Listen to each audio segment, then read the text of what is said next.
Quand j'étais gamin, on m'a toujours dit que je réfléchissais trop loin, trop vite. J'avais la tête dans les nuages. Et vous savez, à cet âge-là, on rêve de tout, on croit que tout est possible. Même si certains paris sont irréalisables. Et pourtant, passé l'âge de 5 ans, ma passion première étant le catch, je me souviens penser, rêver à voix haute devant ma famille, me dire quand je serai grand, j'irai voir en Amérique du catch, j'irai voir SmackDown, Rey Mysterio, Randy Orton, ce serait mon rêve. Alors si je voyais mon moi du passé aujourd'hui, je serais fier de pouvoir lui dire que j'ai pu réaliser ce rêve sans même prendre le train.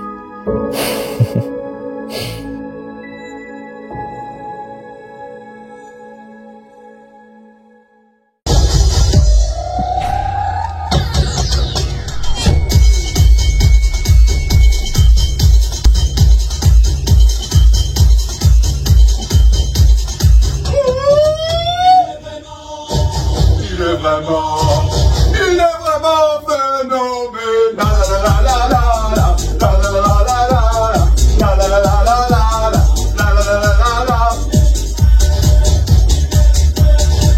Il mériterait d'être au jour. On s'en fait un tour. Allez, c'est bon, c'est bon.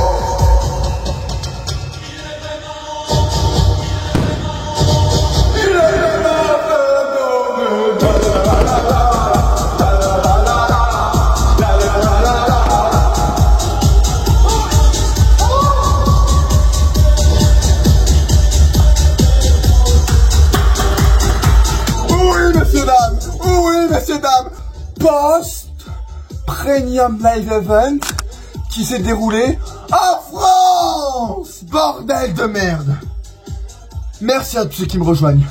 On se retrouve un peu plus d'une semaine après. Pourquoi? Alors oui, c'était pour avoir les idées au clair et pour ne rien oublier. Oui, mais non. C'était parce que j'ai même pas eu le temps de faire la vidéo. Et que je devais voir tous les rushs. Et bordel, je m'y crois trop. J'ai plus de souffle. Week-end de catch on a eu, et il était made in France. Qu'est-ce que c'est beau de dire ça pour ceux qui sont tombés sur les vidéos, pour ceux qui redécouvrent le catch avec ce week-end. Bienvenue, venez, parce que c'était un week-end l'un des plus importants pour l'histoire du catch en France et l'histoire du catch en général. On a créé l'histoire, on a fait l'histoire. Et bordel, je vous ai mis ça parce que c'est évidemment le show du week-end et je vous jure que c'est vrai.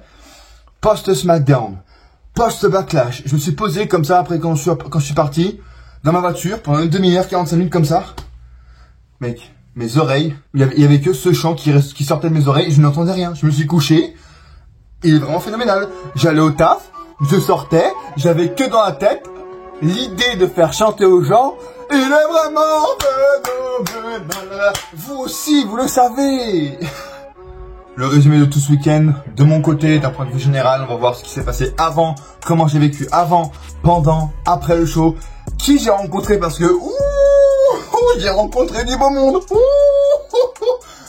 Et ça s'est pas toujours très bien passé. Oh là là là là là. Qu'est-ce que j'ai lâché comme bombe? Ah, il va me retomber dessus, c'est sûr. Attendez la fin de la vidéo parce que personne n'est au courant, vraiment. Et à la fin de la vidéo, ce sera vraiment un avis. Je vais essayer d'être objectif, mais bon, ça va vraiment être 98% de subjectivité et 2% de ouais, en fait c'était bien, mais non. On va voir ce qui a manqué réellement au show et comment a vraiment été le show. Est-ce qu'on aurait pu rajouter plus, même si le main event AJ Styles contre Cody Rhodes que vous avez tous retenu a fait un 5 stars, c'est noté 5 étoiles. C'est tout. Je vous remercie vraiment d'abord de tout votre engouement autour de ce week-end pour les fans de catch et les non-fans de catch. Parce que vraiment, ça a recréé un engouement sur les réseaux sociaux. Le nombre de gars au travail, en dehors, qui m'ont dit « Hey, mais j'ai vu un extrait de catch, il y avait du catch ce week-end. Ah ouais, apparemment, vous avez foutu le sbeul, c'était comme à l'époque. Il y avait Rey Mysterio, il y avait Randy Orton. Ah ouais, trop bien. » Le nombre de gens où on est en mode « Mais on est en 2008, c'est NT1 ou... » Incroyable. Vraiment, je n'en reviens pas. Et merci à tous ceux qui ont fait vivre l'histoire, qui ont repartagé des vidéos, des extraits, leurs extraits qui étaient sur place. À tous ceux que j'ai rencontrés sur place. Des abonnés, les gars, oui, ça m'a fait bizarre. Des abonnés sont venus me voir, etc. pendant le live que j'ai fait aussi. Parce que j'ai fait un live, il est en première. Dès que vous allez sur ma chaîne YouTube, il est en première vidéo, etc. Tendance. Mon premier live de l'histoire, en direct, devant la LDLC Arena. C'était beau et il s'est passé beaucoup de choses. Les gars, voilà. Juste pour l'histoire, il y a eu encore une fois aucun spoil. Là, c'était en live pour ceux qui disent blablabla, tes vidéos c'est trop scripté. En fait, tu mens. C'était en live. Regardez le résultat qu'on a eu. On a eu Bailey, d'accord. On a eu, bon, on s'en fout. Dolph Ziggler, c'est peut-être un spoil. Et on a eu Jay, un Uso et Naomi. Un pré-shot de est-ce qu'ils allaient gagner, ils allaient perdre. En tout cas, c'était un pré-shot. Et c'était en live. Vraiment, là, j'arrête tous les artifices. Tout. Pendant 1 minute 30, là. Restez avec moi, on est connectés, vous et moi. Et je pense que c'est la vie de tout le monde. Jamais j'aurais cru, vraiment, faire une pancarte, comme je l'ai fait là. Une deuxième, hein, qui attend là-bas, qui est pas finie, qui le sera jamais, je pense. Aller en voiture à une arène, aller voir un show de catch. Et le deuxième journée, dire, ah bah tiens, il y a encore ce soir du catch. Rencontrer plein de fans de catch dans une journée. Et bordel, et vivre avec des fans de catch qui sont français. Marquer l'histoire. Passer à la télé un pay-per-view qui est en France, vivre SmackDown qui est mon show de cœur depuis que j'ai 5 ans. Et être là-bas, c'était comme ça, comme The Rock. Pro Wrestling is back again. Le putain de catch professionnel est de retour. Il est de retour en France. Et en France, on a marqué l'histoire.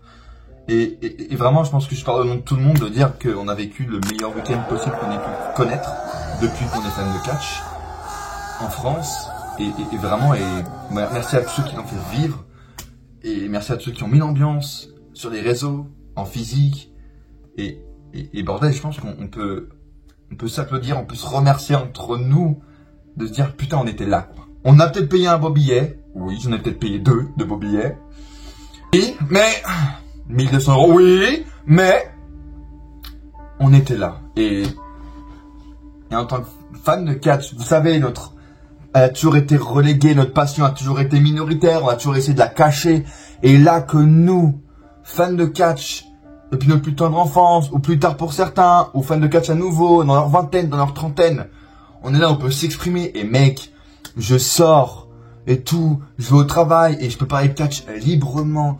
Qu'on parle de catch comme si c'était du foot, c'est juste tout ce qu'on veut. On veut pas se faire repérer, nous les fans de catch, on veut pas aller plus loin, on veut pas, mec, vraiment forcer notre passion, tu vois.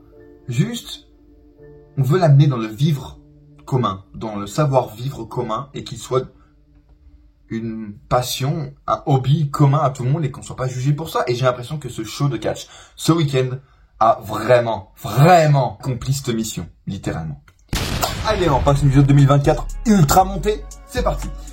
Avant le show, partie 1, bordel. Comment tu sais que tu vas vivre un show magnifique et que tu es en train de vivre un des meilleurs week-ends de ta vie? Bah c'est simple, tu souris tout seul toute la semaine et 3 jours avant le PPV et SmackDown, je chialais tout seul. Alors vendredi matin, je crois que c'était la limite, genre ça revient encore, mais vendredi matin, j'étais là, je me lève, je vais pour prendre mon déjeuner, je suis en train de chialer. C'est simple, comme là, je suis en train de chialer. Ça veut dire que ah putain, je me contrôle plus quand je parle de ça. Et comment tu sais que t'as vécu un beau shot catch aussi, pré-shot de l'après pay-per-view? 5 jours après, j'ai toujours pas retrouvé ma voix. 6 jours même, j'ai toujours pas retrouvé ma voix. AJ style, crown heads go cold, bout and blow, waiting for me to stop the show. Ah, the curtain lights go up, I'm home. Et je pense que c'est ça qui nous catégorise le plus. C'est vraiment, il pouvait nous arriver plein de trucs, mec, on s'en foutait. Donc je suis parti, j'ai travaillé, bien sûr, et je suis arrivé vers les 14h30, 15h, à un truc de fou qui s'appelle un store, un magasin de catch en France. Juste ça déjà, pour moi c'est marquant de fou. Et je me vois là, putain, on est à Lyon, on est en France, mec, il y a des Renault Mégane, des Citroën C4 autour de nous, d'accord? Et ben on est en France et on a là devant nous, je vais mettre des photos, des vidéos, mec, un magasin de catch, un store, pour ceux qui n'ont pas l'occasion d'aller, je vais vous montrer des vidéos, tout ça, avec CM Punk, Drew McIntyre, Cody Rhodes, il y a le gros logo WWE en pleine rue, en France. Et c'est un magasin, vraiment je vous dis que c'est un de mes rêves, de vivre ça un week-end de catch, mais d'aller à un magasin de catch, vous le savez ou pas? Mon idée de rêve, depuis que je suis adolescent, c'est ouvrir un magasin de catch un jour. Je vais vous le pré-shot. Voilà. Un jour, je vais peut-être être propriétaire d'un magasin de catch en France. Et je me suis dit, bordel, il nous faut ça. Pour que la passion reparte, il faut que ce soit disponible. Que le merchandising et que, visuellement, le catch soit disponible de partout. Un petit peu de, c'est pas de négativité, c'est de l'objectivité. De l'objectivité. C'est bon? J'ai réussi? Nickel. Alors, SmackDown, le plus rentable, Philippe Pierrot, le show le plus rentable de l'histoire de la WWE. Je vais vous faire comme Philippe Pierrot. Oui, bah c'est normal en fait. Pourquoi? J'ai avoir besoin de quelqu'un pour aider à comprendre comment ils ont réussi à faire le SmackDown le plus rentable de l'histoire. Tom Dodom. Il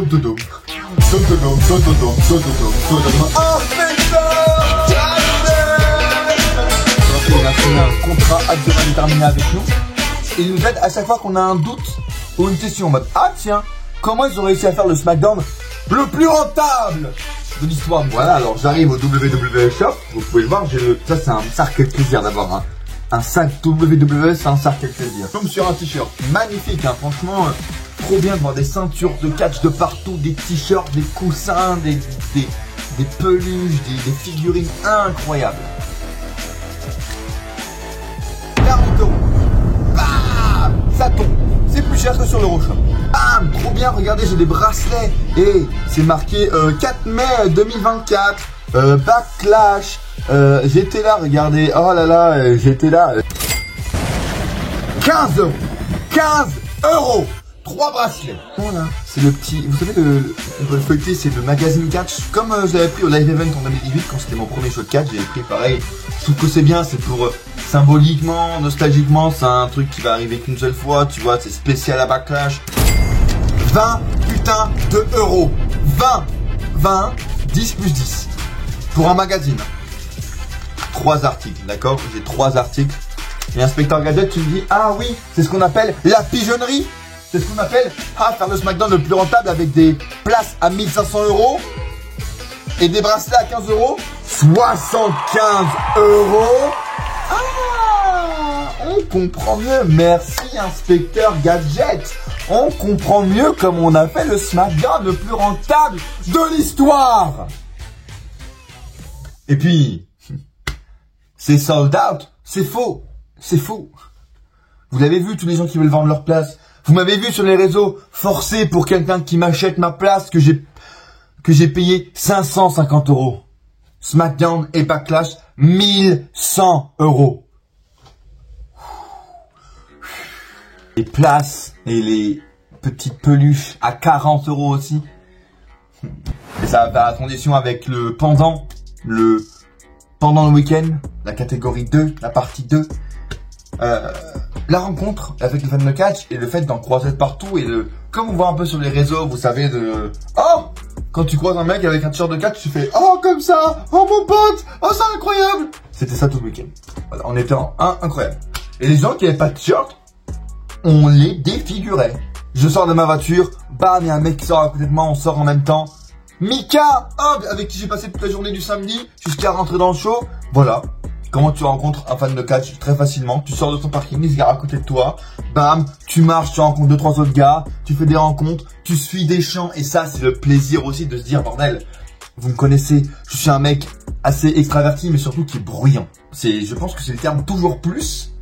C'est les gens qui me connaissent dans la vraie vie, ceux qui m'ont croisé aussi peuvent le dire, qui m'ont vu de loin, parce que j'ai des gens, après, ils sont venus, ils m'ont dit je t'ai vu de loin, je t'ai observé et tout, j'avais pas voulu te venir, mais je t'ai vu et tout, t'étais avec d'autres gens. J'aime, bizarre l'ambiance, mais pas de problème. N'importe quel moment, le plaisir de... T'es en dehors, t'es dans la rue, dans la vie réelle. Wouh! T'es dans le bus, Cody. Et le meilleur partout. Maintenant, c'est un classique français et à chaque show on va le faire. Il est vraiment phénoménal.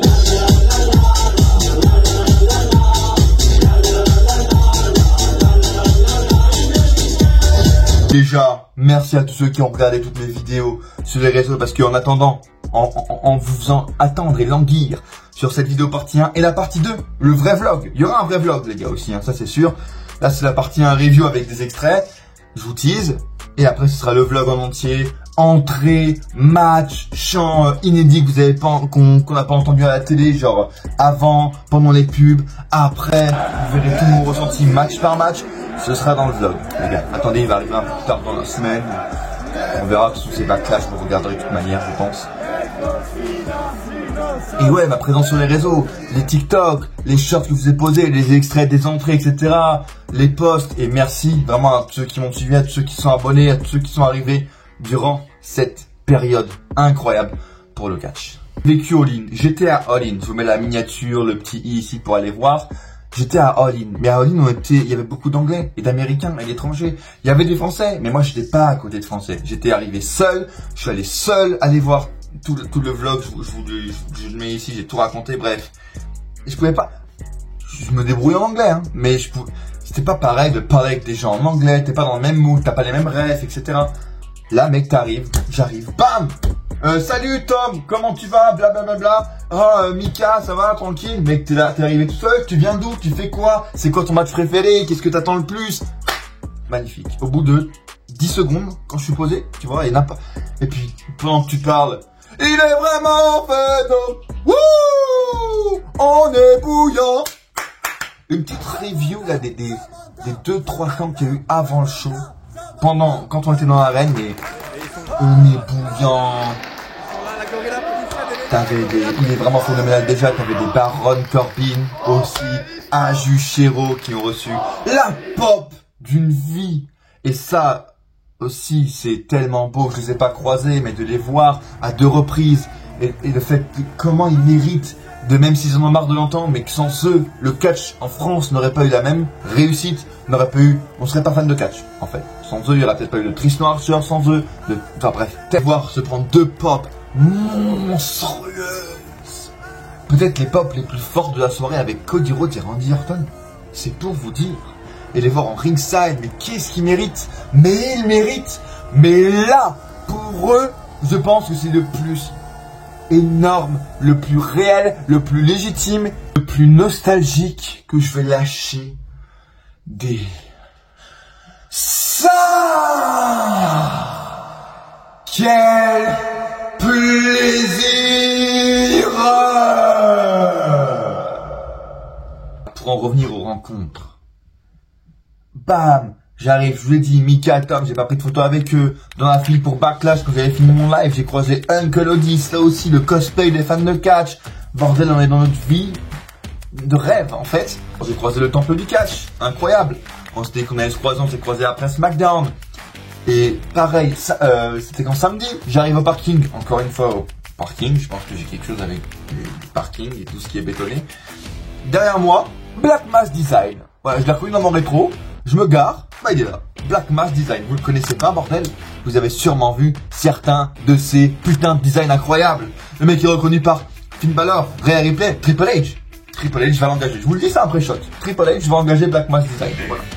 Ce mec est incroyable et il est français, s'il vous plaît. Vu de loin, Mater KO, Monsieur Hawking, les gars. Plein de références du YouTube Catch FR, de la plateforme Catch. Alors ça, bon, ça a peut-être dû être dans le avant, mais j'arrive devant l'arène, je suis pas encore rentré. Vous savez, il y avait le kick-off vendredi et était là. Hop, avec Mika, je parle, je fais la petite queue, vous savez, le serpent, bam, ça rentre. J'arrive devant. Oh, c'est cool ça. En fait, la barrière fait non, stop. Devant la boutique, là, devant le gros logo LDS Arena, et t'as le kick-off juste derrière. On a juste à avancer de 5 mètres pour qu'on voit le kick-off de loin. Bah non. Alors j'ai quand même pu voir Randy Orton de loin faire ça. J'arrive, premier truc que je vois de mon week-end catch devant la LDS Arena, Randy Orton prendre la pause. Ça m'a fait mon week-end, ça me suffit. Les vives entrées de Cody Rhodes, AJ Styles, Bayley, sur notre téléphone sur YouTube, le kick-off qui était littéralement à 10 mètres de nous. Pour en revenir aux rencontres, les gars, pareil, dans la file d'attente, j'ai croisé les mecs de Aya Catch, car j'ai été à Aya Catch, si vous connaissez cette structure.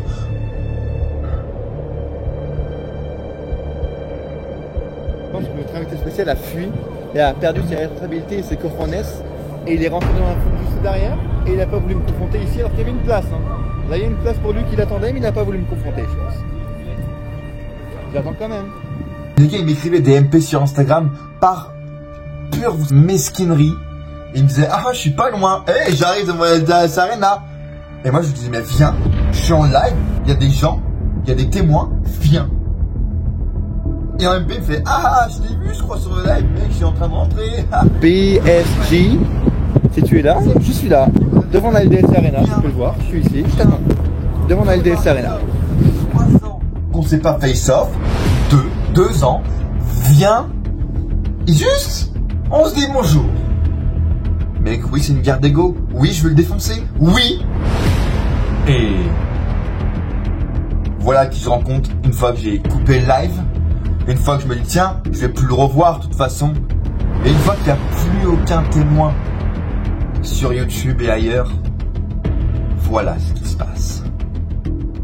Après le live, au final il a vraiment pas, respecté, je me dis, il a pas les cojones. On est en live, il m'a dit qu'il était là, il m'a dit qu'il était à ce putain de show, et au final mon pote,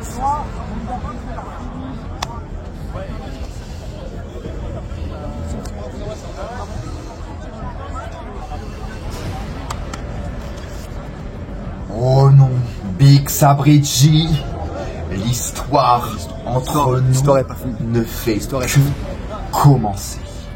Moi, comme ça, vous l'avez vu, il ose, après mon live, me prendre sur moi comme ça. Il croit jouer avec moi. Les gars, est-ce que vous me connaissez? Il croit jouer avec moi là? Il croit vraiment commencer à jouer avec moi? J'ai croisé le plus gros youtubeur catch de France. Il était là pendant que j'attendais, du coup le vendredi soir sur le kick-off, il était là. Et je commençais à parler avec lui parce qu'il parlait aux autres gens devant et je me suis incrusté dans la converse, il me regardait et tout, j'étais en mode trop bien. Hey, je te connais toi. Ali Catch Club. Ah trop bien. Mais c'est génial, t'as rencontré Ali. C'est une super personne. Ouais, franchement trop bien. Vraiment super personne. Mais je pense juste qu'on n'ira pas aller faire des collabs ensemble sur YouTube, ni sur ailleurs d'ailleurs. Je pense que bah c'est bon quoi. Malheureusement je vous tease comme un connard que je suis, mais je peux pas en dire.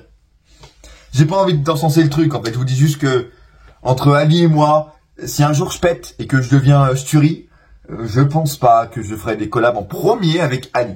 Voilà, c'est tout. Et les gars, pour revenir dans l'arène, dans le show officiel, ce qu'on s'est fait la remarque avec plusieurs fans de catch, c'est que les gars, on sentait vraiment que c'était la génération 21, d'où l'importance de Christophe Ajus, Philippe Chiro, c'est eux qui ont rapporté de l'argent parce que c'est les fans de la génération 21 RTL 9 qui ont vraiment assisté à ce show. Pourquoi? Parce que vraiment, j'ai vu très peu d'enfants. Pour être honnête, c'est... Le mec m'a fait la remarque et j'ai fait mais oui, j'ai regardé sur les 2 week-ends, mec, j'ai dû voir 5 enfants de moins de 12 ans, 13 ans, maximum, franchement maximum.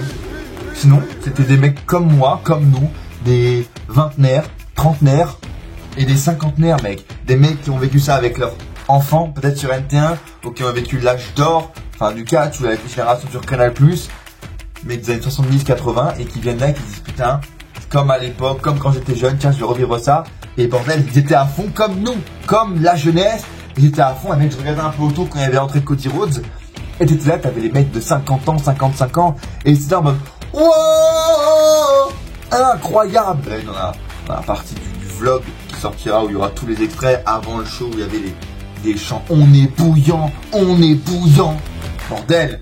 Le fait que Triple H ne puisse plus s'entendre dans la Gorilla Position, que Cody Rhodes et AJ ne se sont même pas entendus quand ils sont parlé, qu'ils ont oublié leur texte. Après le show, mec, j'ai un extrait, t'es là, on a fini Backlash 20 minutes après, 20 minutes. T'as encore Cody Rhodes, alors il est parti assez rapidement par rapport à SmackDown parce qu'il avait, vous savez, il a la conférence de presse à faire, mais il est quand même resté 15-20 minutes bien après la fin de la diffusion. Bah mec, il y avait personne qui était parti. La preuve, par rapport à ce qu'on pensait de nous, là on a redoré notre blason en physique, sur les réseaux sociaux, et maintenant, c'est ça qui est beau avec ce week-end, c'est qu'en fait, tout le monde a envie d'être fan de catch. C'est tout. C'est la vérité. Mais qu'est-ce que j'ai pensé en fait de ce week-end? Mais qu'est-ce que j'ai réellement pensé de ce show? Je parlerai pas de SmackDown, c'était un weekly, c'était phénoménal, mec, on a réussi à faire des chants. Allez les bleus. Avec les Street Profits, mais fous, mais irréels. Franchement, avec la foule, ça les a embellis, mais tous les matchs étaient bons, et légitimes, et longs, et ça fait du bien. Mais vous le voyez ici? Non, ah non, vous le voyez pas? Ah bah c'est normal, moi non plus. Parce qu'en fait, il n'était pas là-bas. Il aurait dû avoir John Cena. On aurait dû. Il était en France. Il était à quelques centaines de kilomètres. Hunter, Nick Khan, tu faisais prendre un petit jet privé. Hop là, le petit billet de 100 000 €. C'est John Cena. Il arrive. Il repart le lendemain. Mais voilà. 5 minutes. Juste, on voulait se montrer. Et réaliser comme on l'a fait pour Randy Orton, pour Cody Rhodes, pour AJ Styles, la meilleure entrée de sa carrière. Par Ron Corbin, même pas un dark match. D'accord, vous vouliez attendre la fin de la draft, je sais pas quoi. Même si ça a aucun sens, si vous voulez. Surtout que maintenant il est babyface en fait. Donc on aurait acclamé, ça aurait été encore mieux. Et voilà, un dark match, franchement je pense qu'on est d'accord.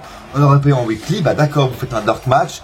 Au lieu d'avoir Finn Balor, Jey Uso, on a Finn Balor, Baron Corbin. Vous voyez, franchement, on aurait pu le faire. Franchement, c'est très décevant.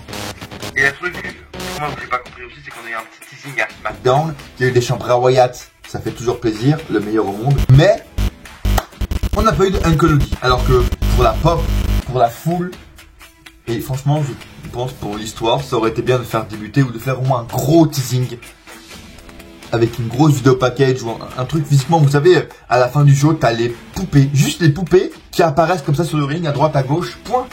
Mais un petit teasing pour la pop et pour le fait que putain, l'ambiance qu'il y avait, et qu'on a un peu plus en fait, parce que c'est ça, je pense, qui est manqué. J'ai parlé avec plusieurs fans de catch, Jordan notamment, il l'a dit, et je pense comme lui, c'est qu'il manquait un peu d'action et de divertissement. On a eu les 5 matchs, très bien. Mais entre les matchs, on n'a rien eu. Je pense que ça aurait été nécessaire pour vraiment marquer dans l'histoire ce PPV en plus et en dehors de l'ambiance et de la foule, d'accord. Mais bordel, on est élu meilleure foule de l'histoire du catch. Est-ce que c'est un sarcasme plaisir mais ultime? Je pense que je vais le mettre, vous savez, dans la description là, de ma vidéo ou en photo de couverture, vous savez, qu'il y a sur YouTube. Je vais mettre élu meilleure foule de l'histoire du catch et les gars, il est vraiment phénoménal. Bah, je vais y mettre. Je pense que c'est unique ce qu'on a fait, les gars. C'est un peu plus timide sur les flashs de Jey Uso parce que faut parler à Henry, 52 ans du Texas. Et faut dire, mec, allume ton flash et fais comme ça avec ton flash. C'est compliqué pour eux. À part faire ouais, bouh, Roman Reigns. C'est compliqué de leur faire apprendre autre chose. Mais on l'a fait, bordel. Et pour ça, je vous en remercie. Et pour ça, je suis fier d'avoir vécu ce week-end de catch en direct. Et je vous le dis que c'est vraiment un week-end à vivre dans sa vie. Vous le viviez en France, que vous alliez en août à All In, que vous alliez à WrestleMania. Peu importe, c'est un week-end avec les fans de catch, dans notre ambiance, sans se prendre la tête et en portant fièrement des t-shirts de catch, à vivre réellement dans une vie. Je vous invite à me rejoindre sur tous les réseaux sociaux et à vous abonner à cette chaîne YouTube parce que ce n'est pas fini. Je vous le rappelle, le vlog sortira plus tard, tant que je finis ça, je ne sais pas comment, mais je le ferai. Merci à tous de m'avoir suivi dans cette vidéo. Likez la vidéo, dites-moi en commentaire si vous y étiez, c'est très important. Et à présent, merci de me suivre sur les shorts, sur Instagram aussi. Et à coup sûr, on se retrouve dans une prochaine vidéo pour parler d'un PLE en France.